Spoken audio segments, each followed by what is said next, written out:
Now, with the festive season well upon us, it's the time for artists and musicians to make the bulk of their income. But COVID-19 restrictions mean this year's holidays will not be all rosy for some performers. For more on this, I'm joined by hitmaker DJ Shimza and Rudy Kwete, the founder and CEO of entertainment company Snapped. A very good afternoon to you, and thank you so much for joining us. Good afternoon. Hello, Thank how are you. you? Awesome, thank you. Let me start with you, Rudy. Owning an entertainment company and having founded it as well, how has the COVID-19 pandemic actually affected you? Yeah, it's been extremely difficult. I mean, we rely on entertainers, brands, obviously, to put together these live experiences for consumers. So not being able to obviously put gatherings together has been extremely difficult. And obviously, there's a whole chain that involves entertainment. And I think this ecosystem is obviously just being broken up and there's no solutions for the entertainment industry from government and stakeholders as a whole. Now, DJ, just going to you, normally December is a busy period where people are wanting to celebrate, winding down the year, looking forward to the next year. Tell us about how your program usually looks and how it's looking this time around.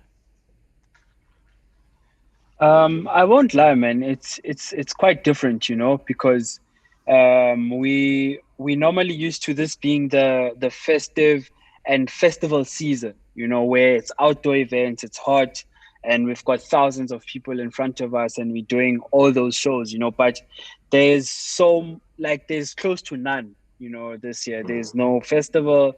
There's no gathering with more than 500 people, So it's a bit weird for us, but we do what we can with the small venues that allow us to DJ. So how then have you been able to pivot your services? Are you going digital? Is it just smaller crowds? How are you surviving? I mean, we're playing in smaller venues,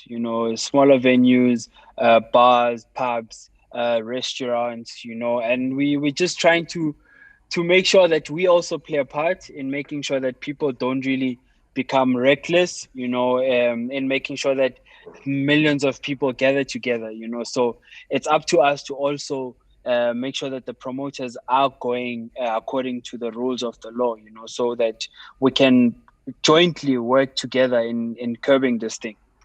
And Rudy, just listening to Shimza talking about trying to play their part as DJs, as an entertainment company as well. When you're organizing these gigs, what sort of safety measures are in place to protect the DJs, the musicians, the performers, and those coming to attend your events?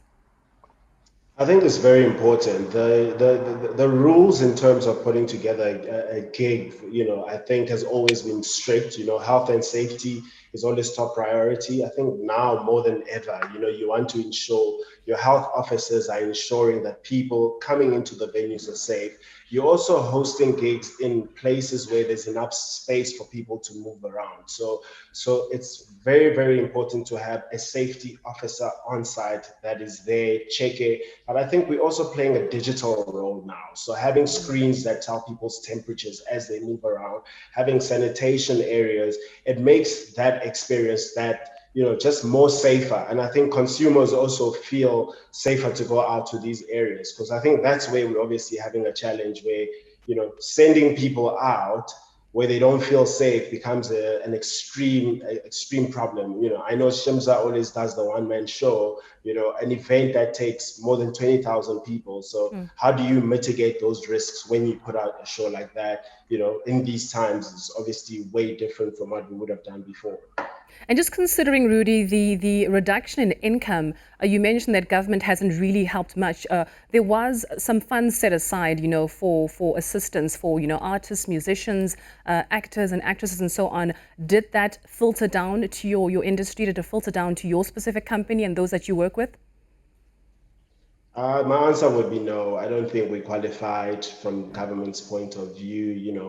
I don't think we've done a lot of work with government, and because we do a lot of work with some of South Africa's corporate brands, we were told we didn't qualify. So yeah, we've just been trying to obviously make ends meet with the clients that we currently have that are still trying to do activations and the likes.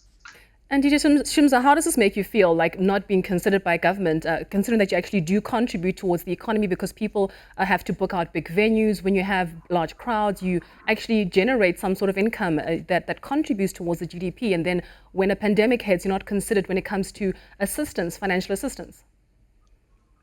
I think we need to relook at how the government looks at the entertainment sector.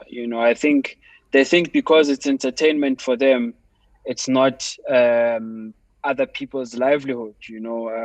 When they go out and they see us playing, they also think we are doing it for fun because they are out there having fun.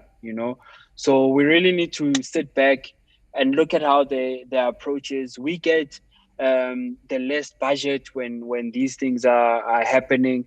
We get a less budget even during normal times. So I think it's unfortunate, but we really need to have that difficult conversation that says we're not just entertainers. Mm-hmm. This is how we make a living. Well, let's just leave the conversation there. Thank you so much, gentlemen, for joining me this afternoon. Rudy Kweta, who is the CEO and founder of an entertainment company, Snapped, and DJ Shimza, who is a DJ and an entrepreneur.